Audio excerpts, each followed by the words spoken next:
So, if I understand correctly, your whole group meets every week there in,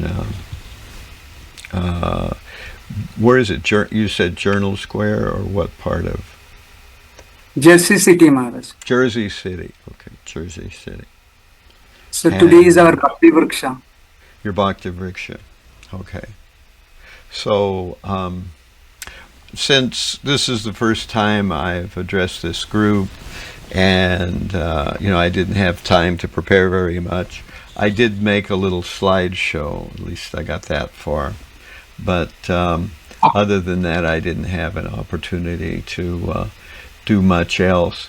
So I was thinking maybe basically just to talk a little bit about I'm looking at the wrong thing here. Talk a little bit about the process of Krishna consciousness and what makes it work and what's not so good for Krishna consciousness. A second. All right. So what I'm hoping to discuss today is how we can stay alive in Krishna consciousness. That's kind of what I wanted to speak about. Particularly, what happens when devotees maybe don't focus in so much on what Krishna consciousness actually is. They just tend to stay fixed on a kind of a passive approach to spiritual life. So, Krishna consciousness means that we are trying to be active, not just passive in Krishna consciousness. There's a big difference between being active and passive in Krishna consciousness. Of course, Krishna consciousness is so nice that whether you're active or passive, it'll still have a wonderful effect. And because if you just hear about Krishna, or you attend with devotees, you eat some prasadam, all that is very positive. It'll give you a chance to get deeper into Krishna consciousness. And that's what we all want to do. We want to be deep into Krishna consciousness. We don't want to just have a shallow connection with Krishna consciousness. Sometimes I think devotees are a little afraid of Krishna consciousness. And in one sense, there's a good reason to be afraid, because Krishna consciousness does demand so much from devotees. And if we understand how much it demands, we can try to walk forward and know that Krishna sees all of our hesitation, and eventually he'll help us to overcome it. But if we don't use our noggin, our brain, we just kind of sit there and let Krishna consciousness happen to us, then we won't make as much progress. We'll be more on the sidelines.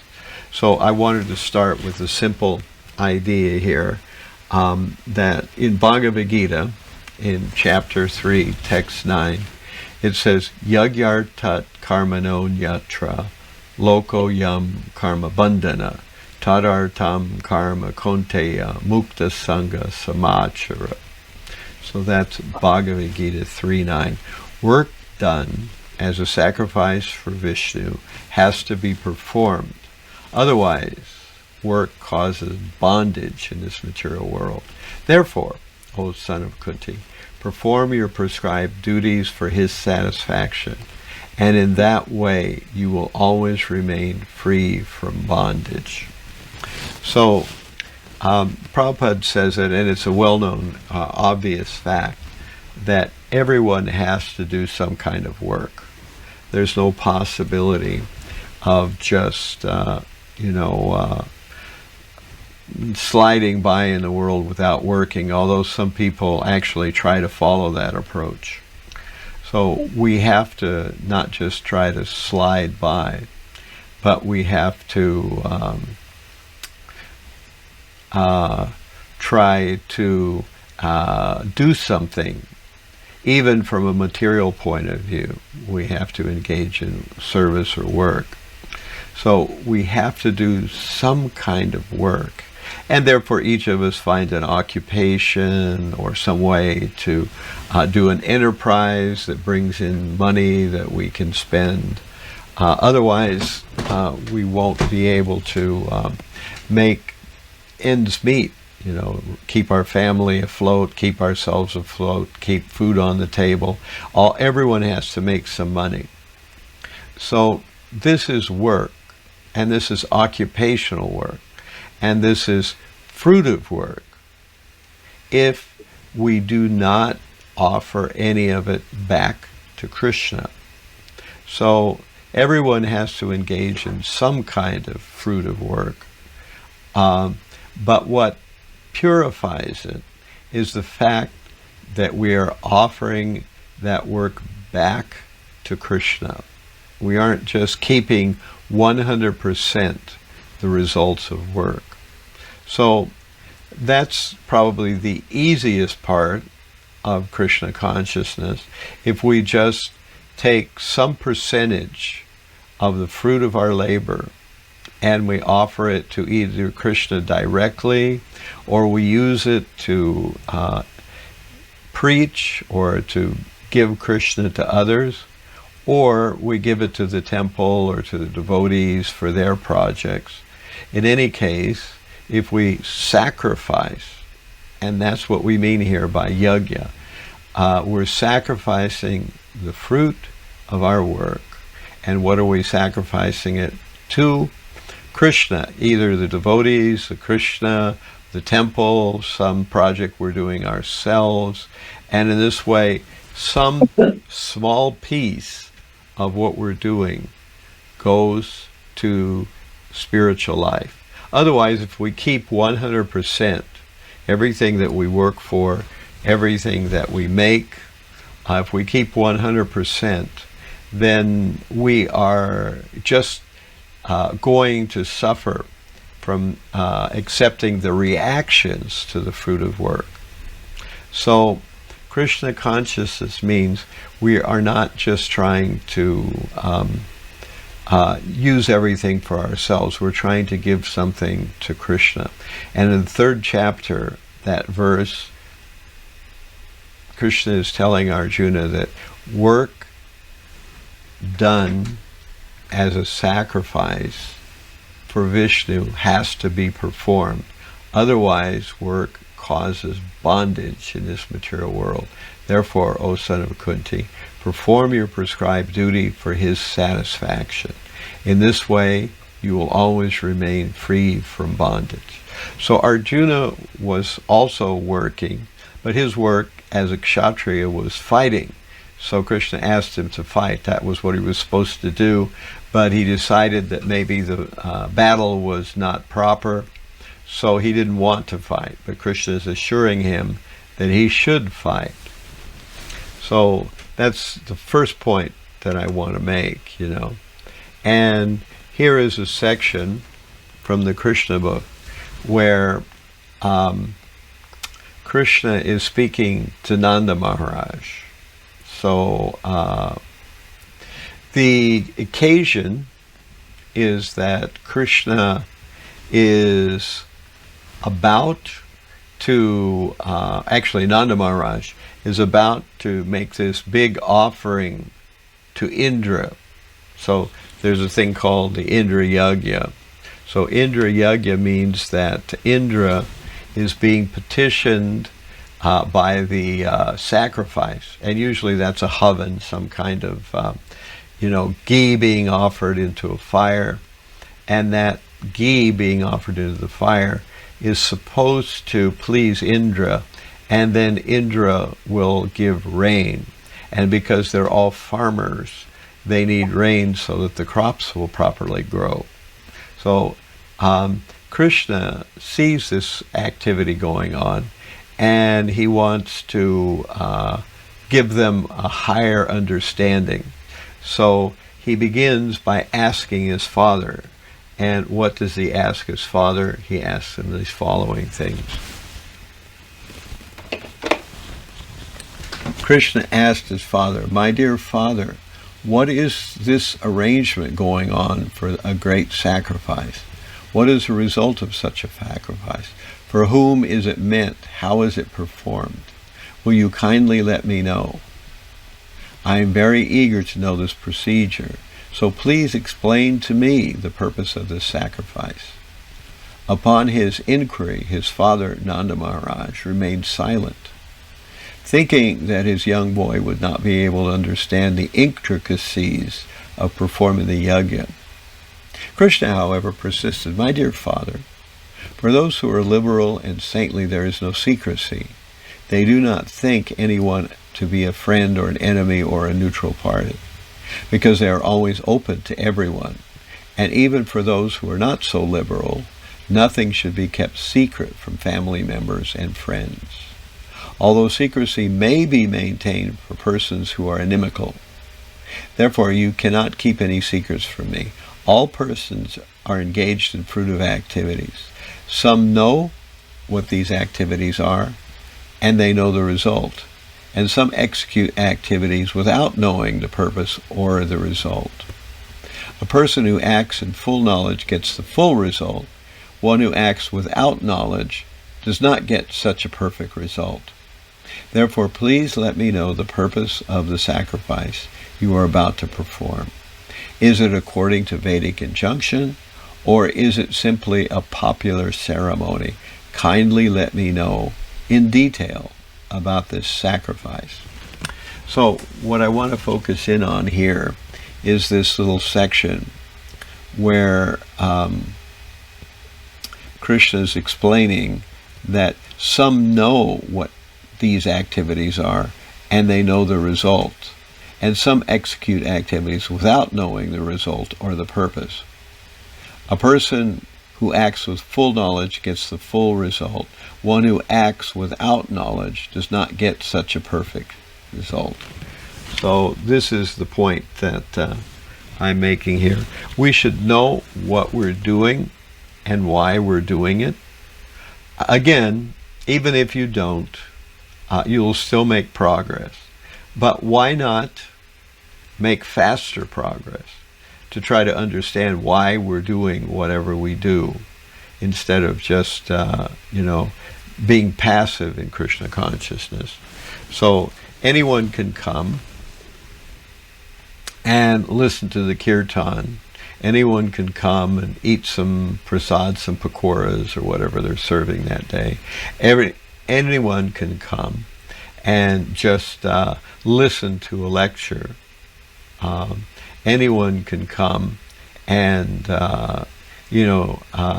sit through the program and then go home afterwards.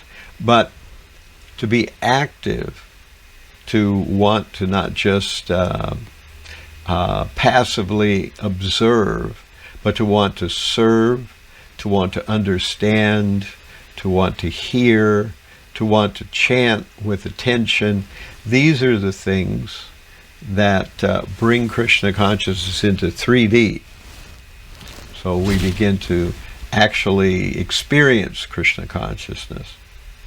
All over the world, there are many religions. And these various many religions, they have so many rituals. And so usually people of most religions, they meet a certain amount of time. Generally speaking, it's an hour or 2 hours or something like that. They meet once a week. Some religions, they meet twice a week. And they spend some time together, and then they go home. So this kind of passive engagement, where I'm considered to be following a religion because I identify with the religion. If somebody asked me what religion I am, I would say, I belong to religion X. That's my religion. So if I belong to religion X, then that's my religion, and I identify with it. Therefore, I'm in the religion. But that is very shallow. We should learn what the religion teaches. We should try to practice what the religion teaches. And we don't have to be worried that we're not able to practice 100%, but that we're trying to practice 100%. That should help us to go forward. So if we're practicing, then we are making much more rapid progress.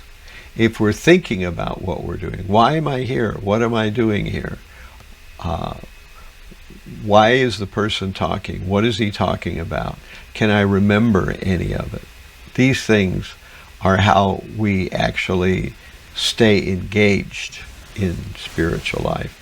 And this is how we become deep in Krishna consciousness. So I wanted to see if anybody had any questions about what I've asked so far, what I've spoken so far.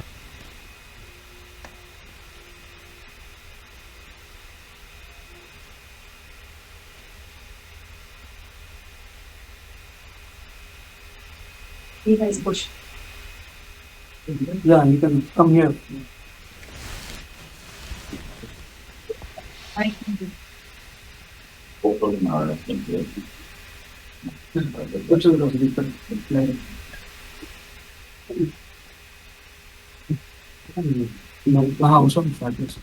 Yeah, Hare Krishna Maharaj. Hare Krishna.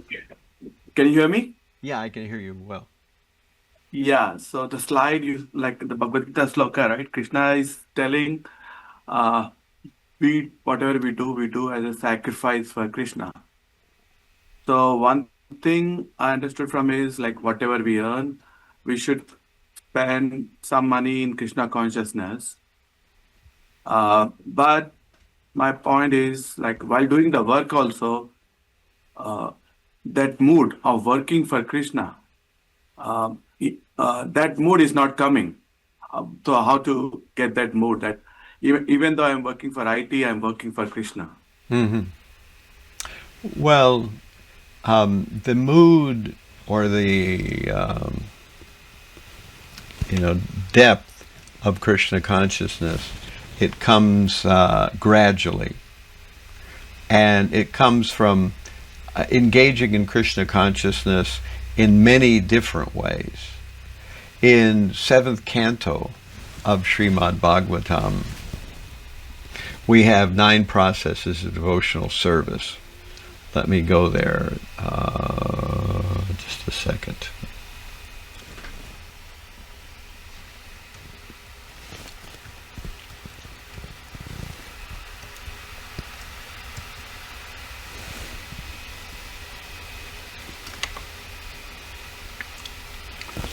Okay.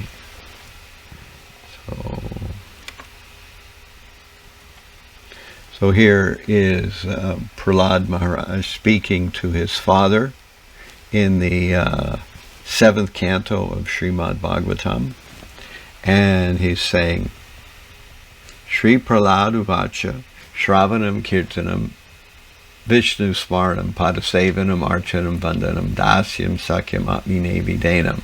And then he goes on to say, Iti Pumsarpita Vishnau Bhaktas Channavalakshana Kriyate Bhagavata Adha Tanmanye Dihitam Uttamam. So we find out that there are actually 9 processes of devotional service.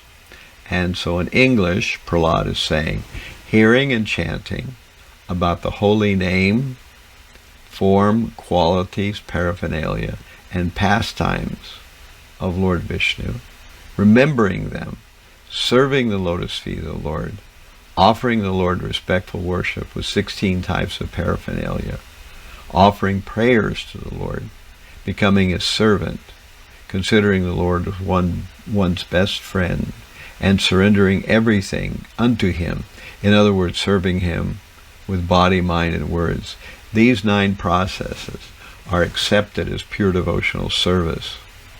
One who has dedicated his life to the service of Krishna through these 9 methods should be understood to be the most learned person, for he has acquired complete knowledge.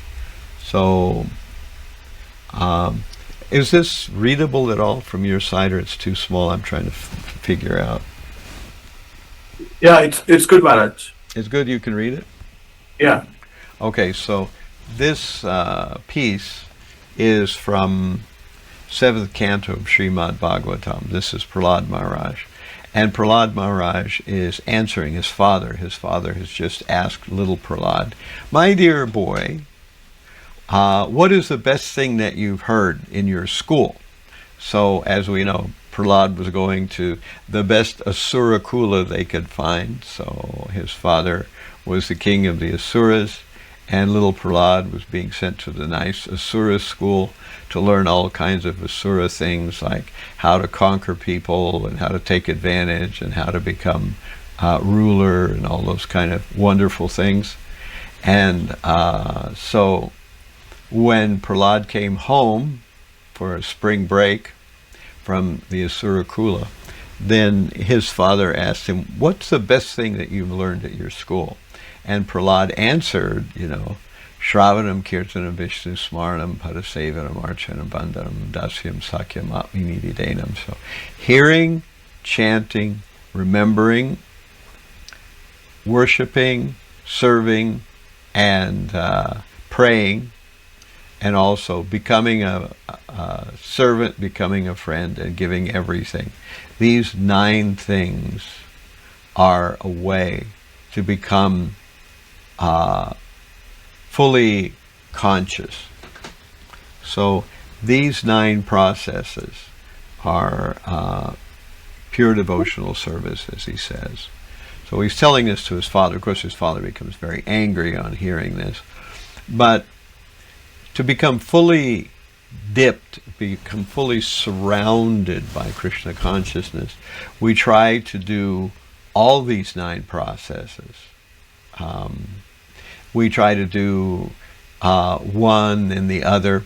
It's actually nice that there's so many different processes, because if we just tried to sit down and chant all day, that would be very, very difficult for most of us.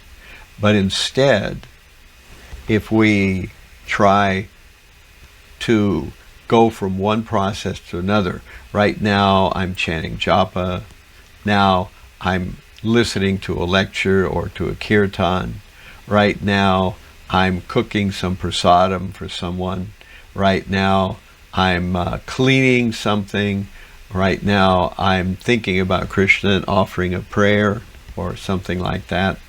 So these are various ways that we can engage ourselves more and more in spiritual life.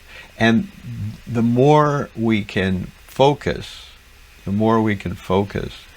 the quicker we come to Krishna consciousness. So there's another nice verse in this same category. Let me go to that one.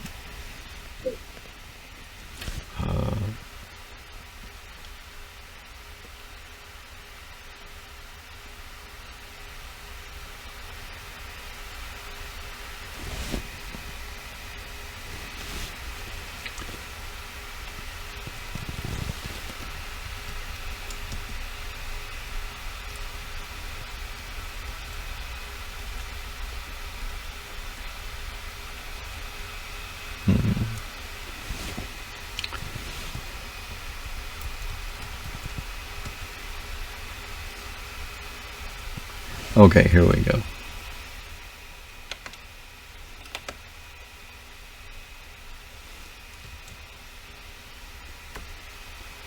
Sabai pumsam parodharmo yato bhaktir ahoksije ahoitaki apratiyata yayatma uprasidati. This verse is from 1st canto, 2nd chapter, verse 6. And what it says,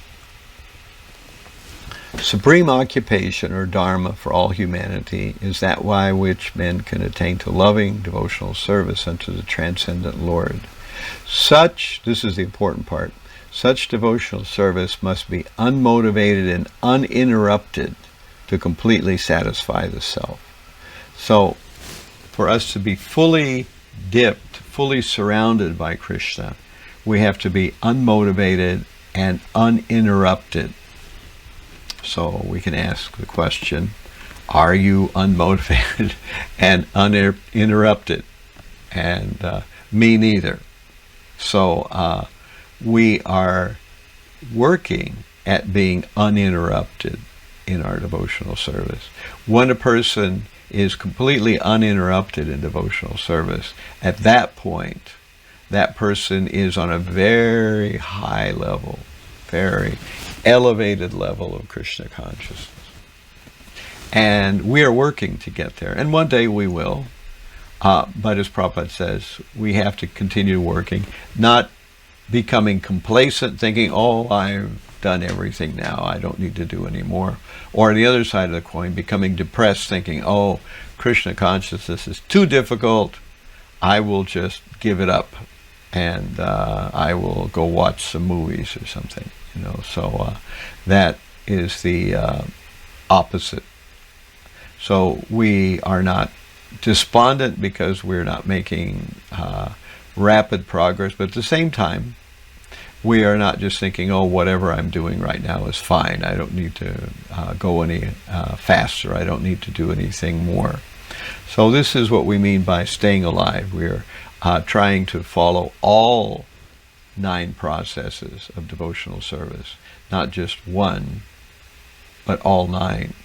And it's so nice that when we get tired of doing one thing, we can try to do a different type of service. We can go from one service to another.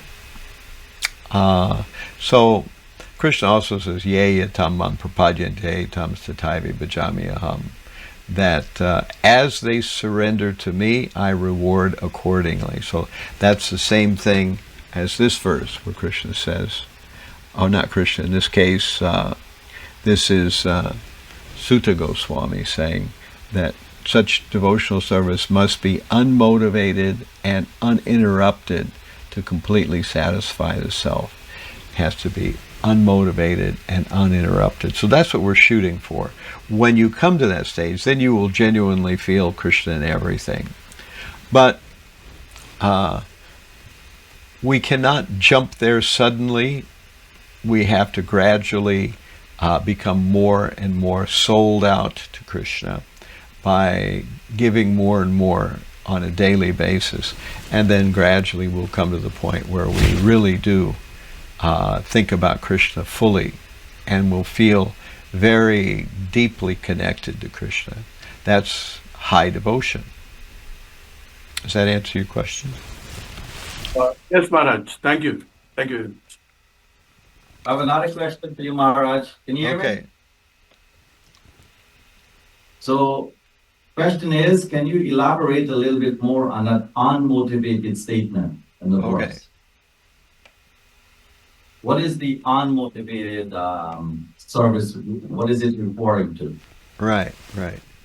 So, unmotivated means that we are not trying to make some gain for ourselves. We are just simply trying to please Krishna. We have many examples of what we call sometimes Pravrti Marg and Nivriti Marg.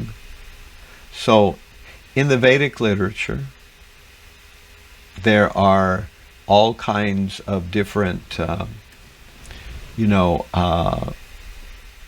processes.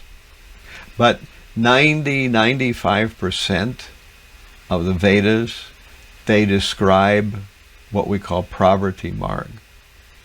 People are performing yagyas, people are performing sacrifices, they're performing austerities, they're doing good works for others, but why are they doing it? Because they hope to get some benefit themselves. If I give in charity, I hope someone will give charity to me.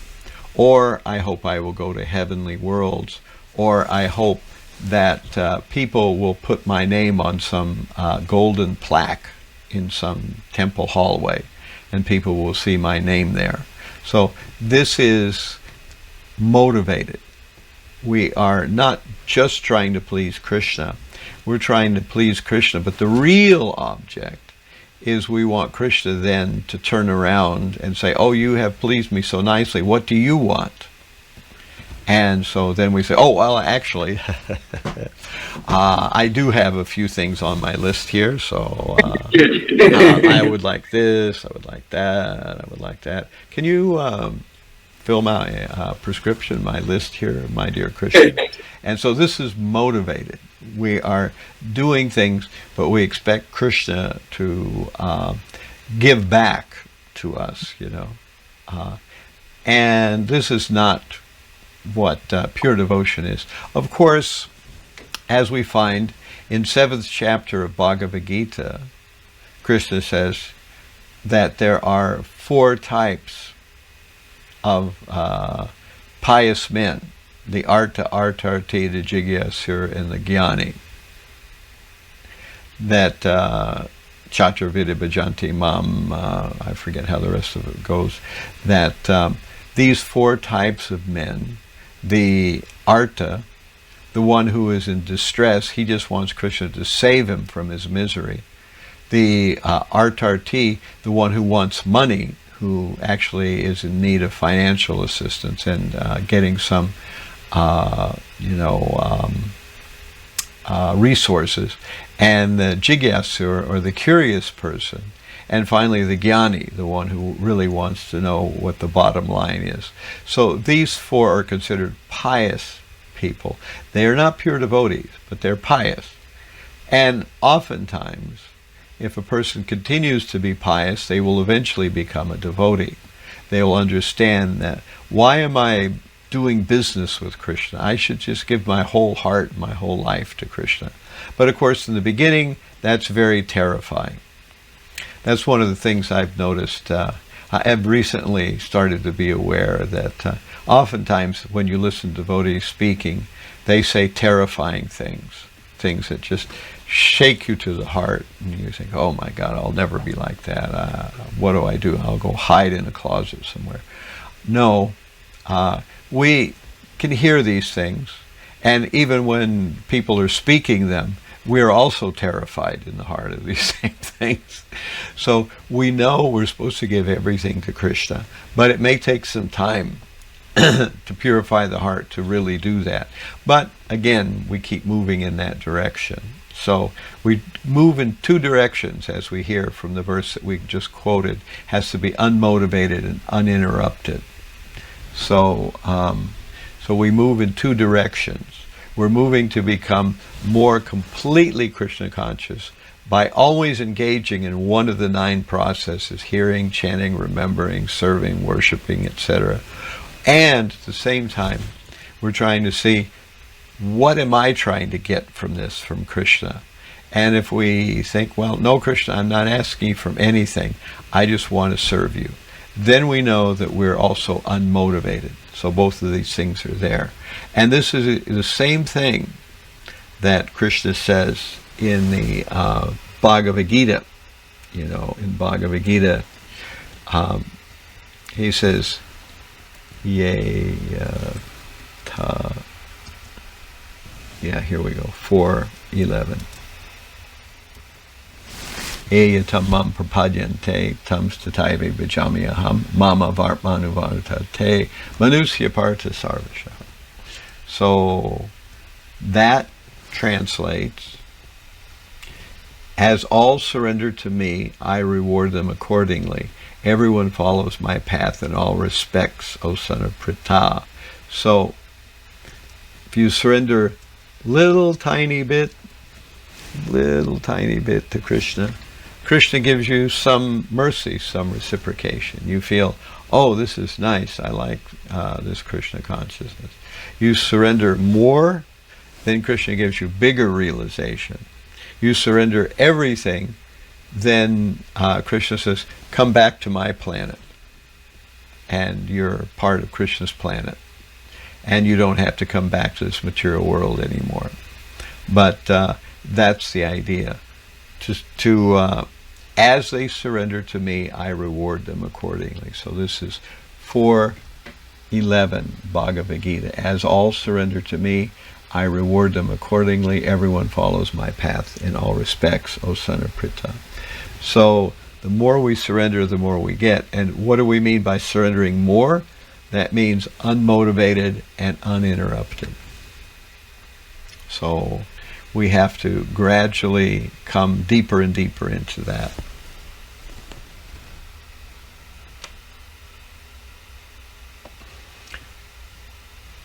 Okay, I'll finish up my presentation here. There's not a whole lot more. So, as I've been saying, Krishna consciousness is active. It's not passive. I mean, it can be passive, but you'll make much more progress if you try to perform active Krishna consciousness. You try to actually do something. You must be active to get the most out of devotional service.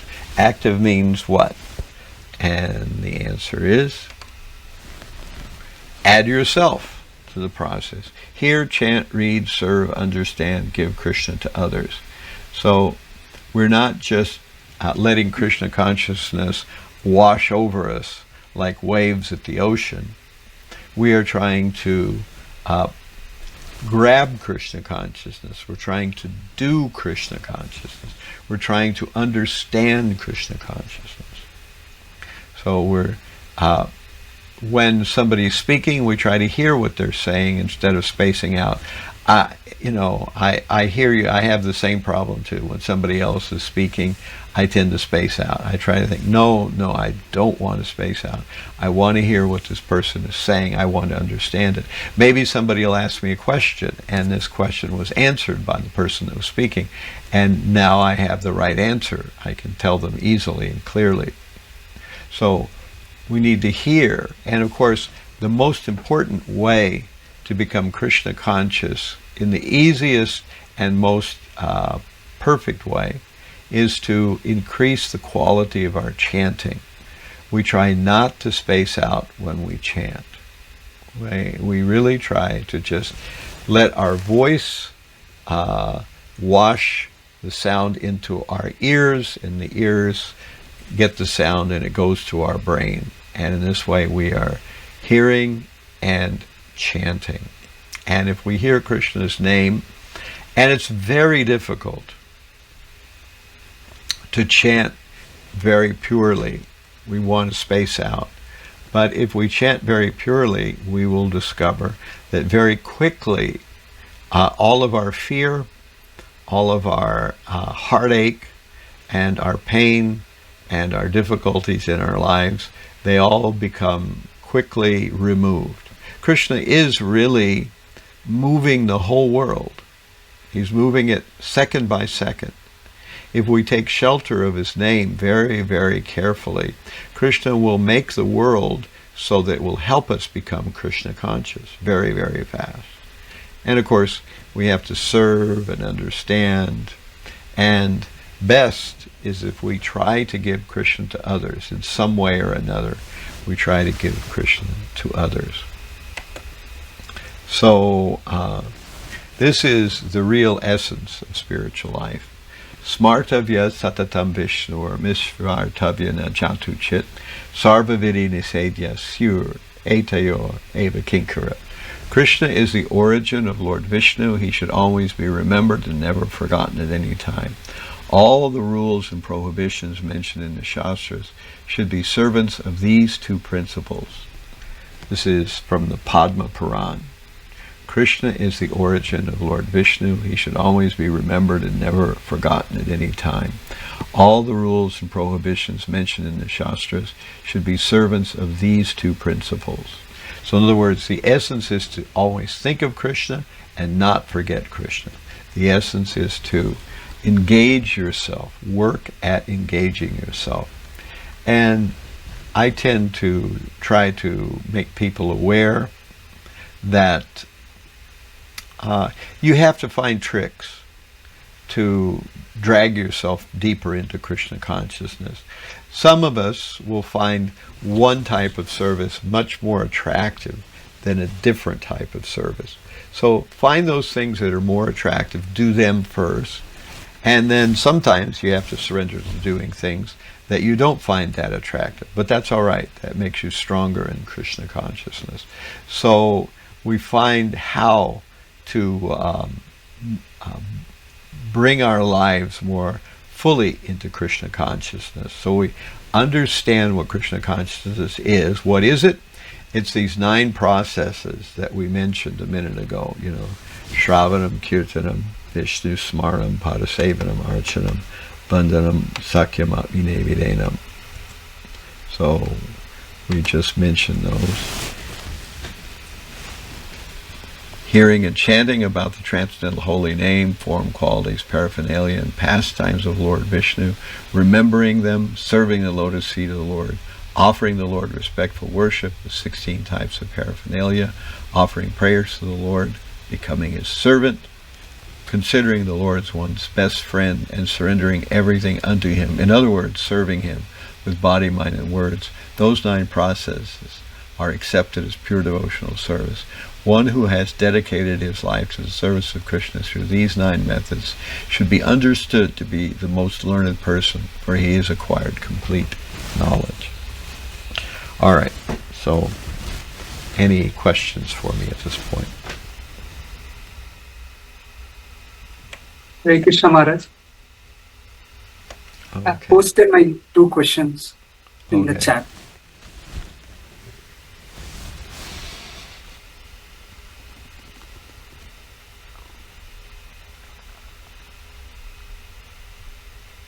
Oh, you're saying in the chat. I Yeah, can't Maharaj. see. I can't see the chat. Yeah, I can read the 2 questions. Yeah. So the first question is, what are the parameters to know if we are progressing or declining in our Krishna consciousness? And the second question is, like, when we chant Hare Krishna Mahamantra, we are asking to engage in the service of Krishna, such as, like, I want to engage in the service of devotees and Krishna. That way, like, understanding is like you want to get off of this misery or wherever you are from the birth and death cycle. But how do we understand unmotivated devotional service and put in a day-to-day life practice? If you can elaborate and explain what are Well, the... yeah. So the first question is, how can we understand whether we're making progress or we're going backwards?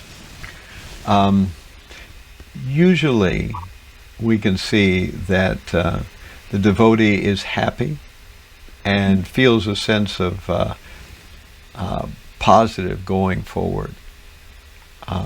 If you feel always morose and you feel very depressed, then it means you're not performing devotional service properly.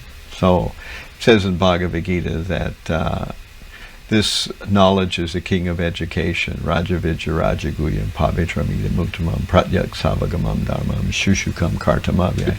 It's everlasting and joyfully performed. So there's some hint, that maybe the service isn't quite going properly if you don't feel very happy. So you can ask yourself, what am I doing wrong? And I was thinking about talking about it today, but I know it's too elaborate. We discussed with our devotee, what's his name?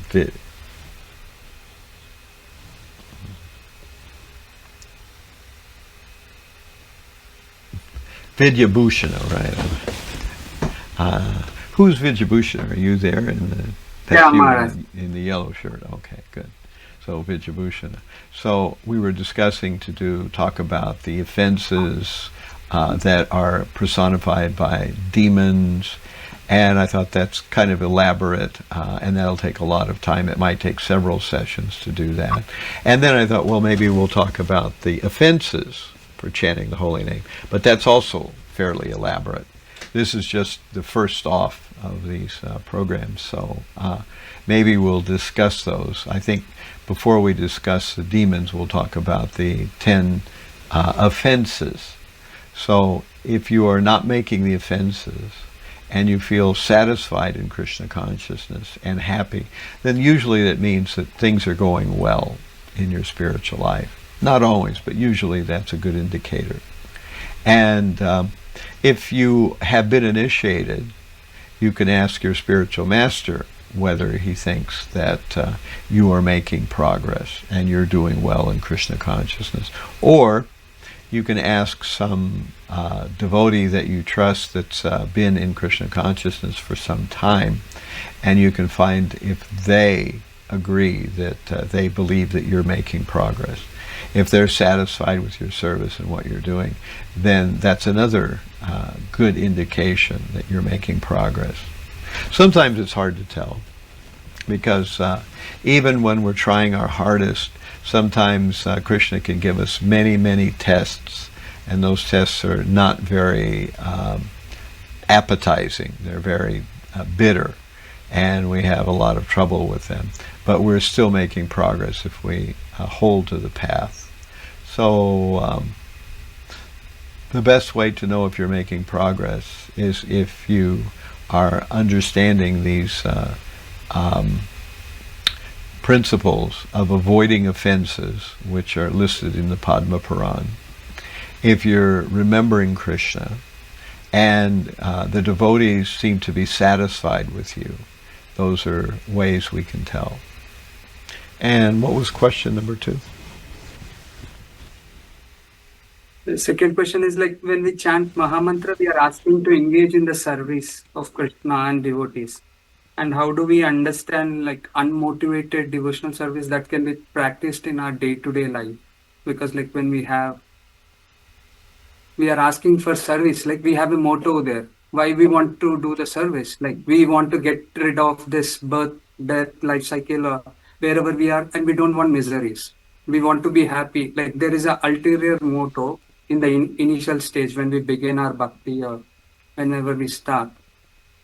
Yes, that's true. And that's something we should always remember, that no one starts spiritual life on the platform of pure devotional service, on Shuddha Bhakti. Usually we start on what we call Karma Mishra Bhakti. We do have some motivations, but gradually we know that those motivations are not preferable. We want to get rid of them as time goes on. So especially we had a class about 2 weeks ago here at the Freeport Temple,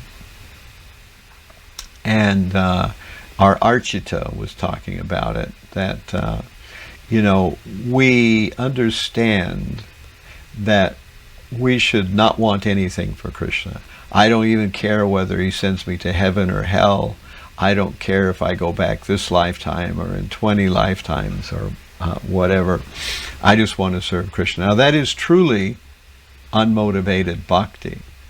But Prabhupada said it's better in the beginning stages to think, I do want to get out of this material life, which is a material motivation to some extent. We should just want to serve Krishna, and whatever he does is fine. But in the beginning stages, the idea of wanting to be free from material life, wanting to leave the material world, is a good aspiration, although technically it's true that it's not absolutely pure. But it's appropriate to our stage of devotion.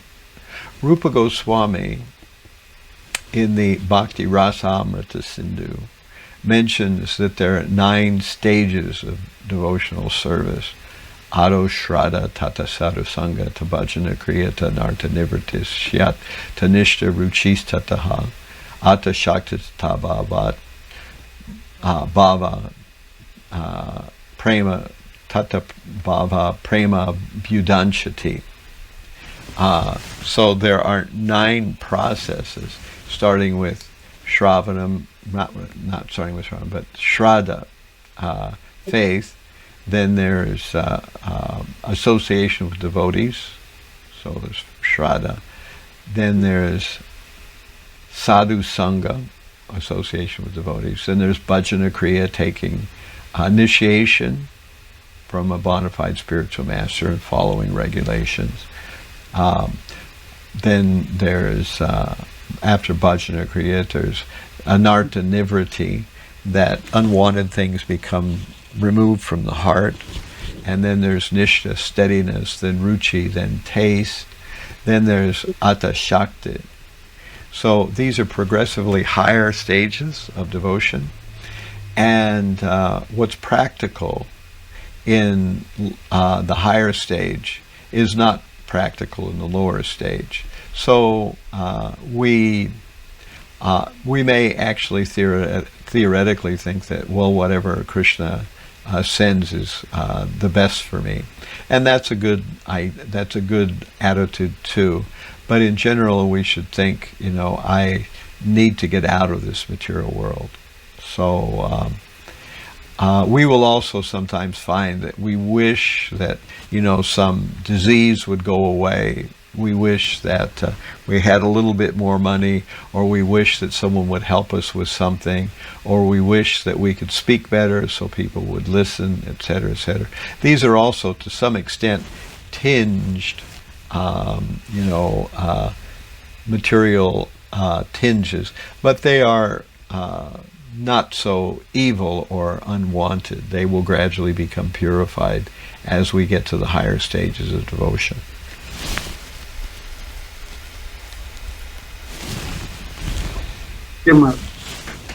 Okay. We have Rakesh Prabhu. Prabhuji, you can unmute and speak.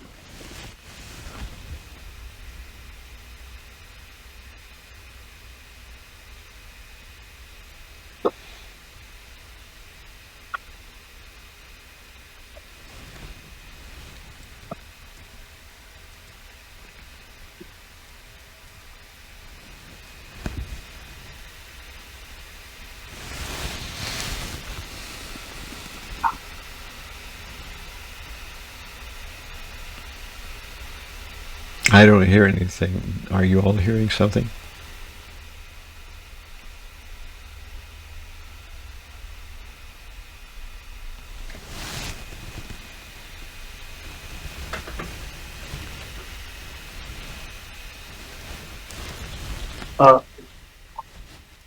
We can hear you, Rakesh Prabhu. Hare Krishna Maharaj, can you hear us? Now I can hear. I can hear you all, but I don't know if I hear Rakesh. Oh. Is he speaking? Yeah, And Rakesh Prabhuji is speaking. yeah. Speak. I think Maharaj is not able to hear your. Yeah.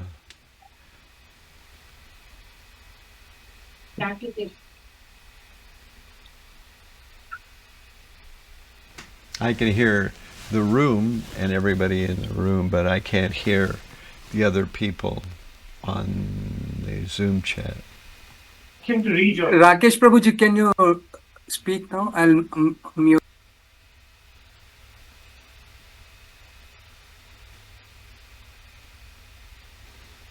We can hear you. We can hear you. Maharaj is having hard time. Can you put your question in chat?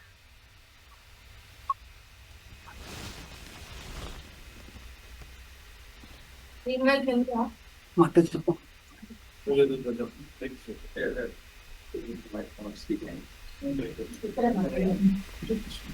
Hare Krishna Maharaj, that's my humble obeisances. Can you hear me, Maharaj? Yeah, I can hear you. Are you on the chat or you're in the room?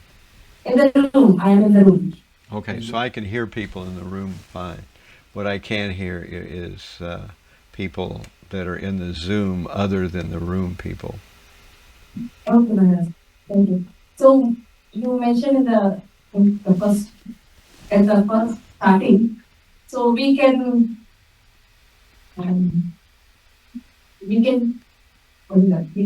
take services. We can use everything from Krishna, but we can give some to Krishna also. You told, right? We can do. I couldn't We understand. can give something to Krishna also. Yeah, Not only taking, giving also. I don't Not, understand. not only taking from Krishna, Right, we have to give to Krishna. right. So That's can you elaborate like what we can give? Like, can you elaborate some things we can give to Krishna? well. That's what I was just talking about. The 9 processes of devotional service are what we can give to Krishna. So, Shravanam is hearing. So, when we're listening to a class or we're reading Prabhupada's books, we are hearing from Krishna. We are giving that to Krishna. It's not a present like in a box or something like that with a ribbon on it, but we are giving that to Krishna. We are giving through our process of focused hearing. Then there is hearing, chanting, Shravanam, Kirtanam. When we chant, we are giving Krishna our attention by chanting his name. So that's the most important way and the most important thing that we can give to Krishna is our attention by chanting his name. Then there's Vishnu Smaranam. Now, we may not even be making a sound, we're just remembering Krishna. And this is also something we are giving to Krishna, is the fact that we are thinking about him. We are trying to remember his, how he looks, what he's doing, what he's saying, what he wants, his pastimes, etc. So all these 9 processes are different things we can give to Krishna. Of course, we can do simple things too, like get some flowers and offer them to the deities. That's an obvious thing. We can get some deities and offer water to them every day. We can cook some boga and offer that to the deity, no onion, garlic, or mushrooms, or those kind of things, certainly no meat. And we offer that to the deities. We can give a gift that way. But all those ways are ways that we can give to Krishna. Does that make sense, or did I misunderstand your question? Yeah, yes, Maharaj, this makes sense. So do you have time, like, can I ask one more? Mm-hmm. So you mentioned like in Padma Puran, like always remember Krishna, don't forget Krishna. Right. So never forget Krishna. But like when we are observing Ekadashi or Nasma Chaturdashi, that time that mood is, yes, I have to please Krishna. Like I have to chant nicely. That mood will goes. But normal days there is nothing is there. So it's very hard to remember when the work time or normal. We're not only chanting or reading devotional service time. Normal time, it's very difficult to remember Krishna. So can you give us some practical examples how we can remember him in work situations or traveling time or engaging with non-devotees? It's not association with devotees. So can you please some practical examples or something? Well, we should always try to remember Krishna in some way or another. One of the ways we can do that is to think that everything comes from Krishna. Even the building where I go to work, this actually is Krishna's energy. All the people here in my office or wherever I work, they're all actually Krishna's servants, but they don't know it. And one of the things we can do is we can pray for the benefit of others in our group, wherever we are, that Krishna can move them in their heart some kind of way. And then maybe Krishna will give us some realization on how to approach these people and interest them in Krishna consciousness. Of course, sometimes people are not interested at all. That's fine. We don't have to worry about that. We give people a chance in Krishna consciousness. If they take it, fine. If they don't, we just give someone else a chance. We don't have to worry about it. So in this way, we are trying to give Krishna to others in any situation. We're trying to remember that actually everybody is connected to Krishna.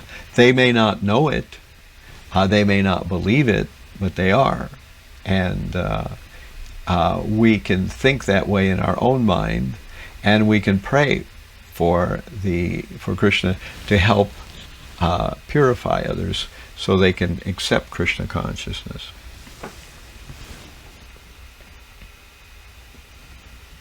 Yes, thank you, Maharaj. It's very helpful and thank you so much. Hare Krishna. Okay.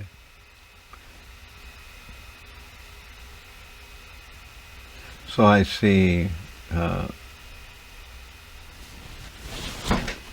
Vidyadar's mouth moving, but I don't hear anything. So is there just one microphone in the room?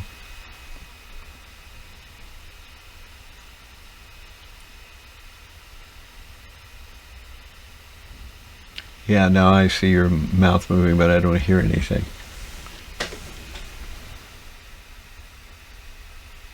Is the microphone turned off?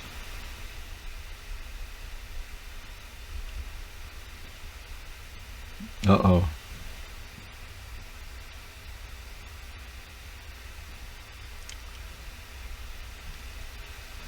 Something's happened now. The audio has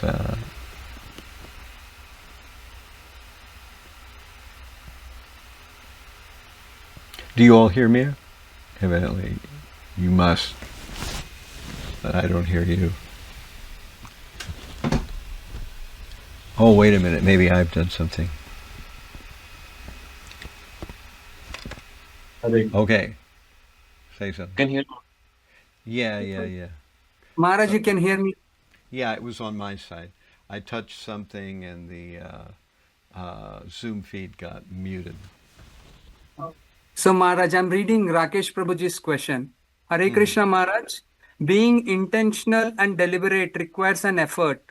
From your experience, what is the inflection point when Shuddha Bhakti becomes our second nature and therefore requiring not as much effort as it was before? I don't know if Bhakti ever gets to the stage where it doesn't require effort. It seems like it always requires effort, no matter whether you're very advanced or not very advanced. You're always, as you get further in Krishna consciousness, you just find bigger challenges. And so it's always a struggle until you go back to the spiritual world, and then there's no more demons or Maya there. So then you're safe then. But in general, we develop both a toolkit and we develop a testing laboratory. In Krishna consciousness, as we go forward in Krishna consciousness, we learn what to avoid and why, and it becomes more clear what that is.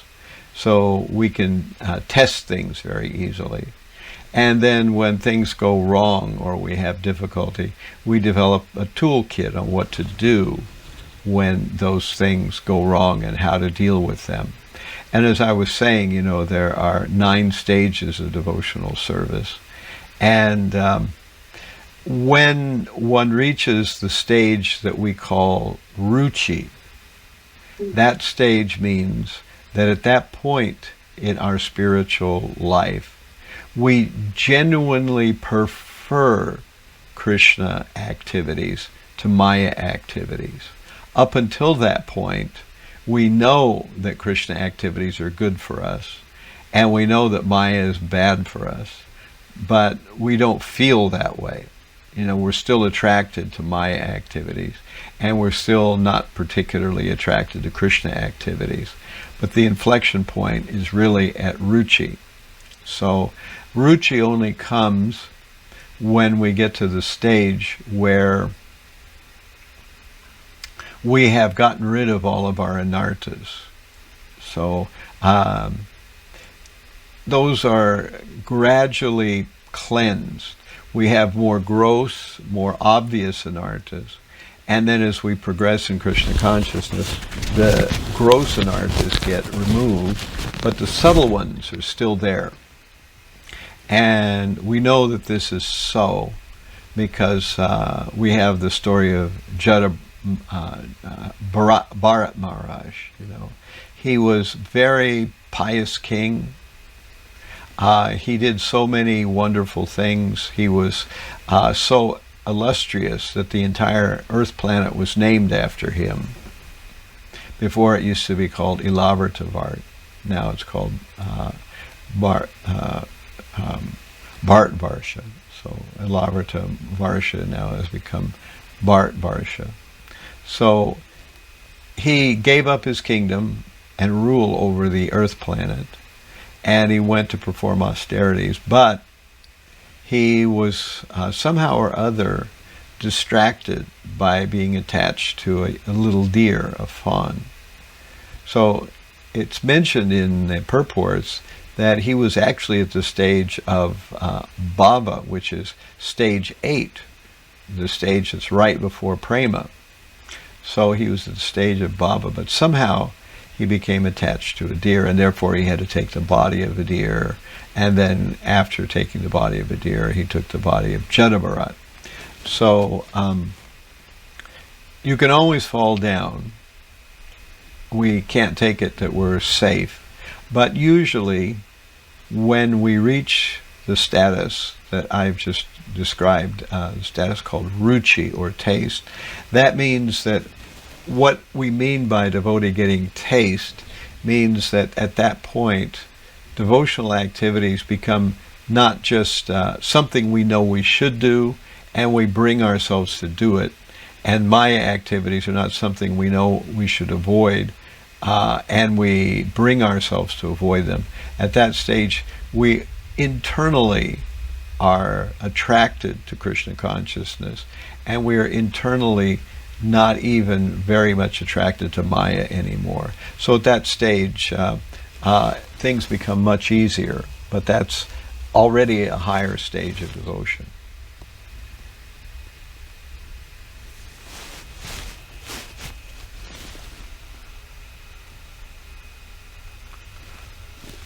Okay, so I think I better wrap up. It's now 9 o'clock coming right up on. So I'm sorry that we had some difficulties at the very beginning with the sound, but somehow everything got worked out. Thank you, Maharaj, for your time. Okay, Vidyabhushana.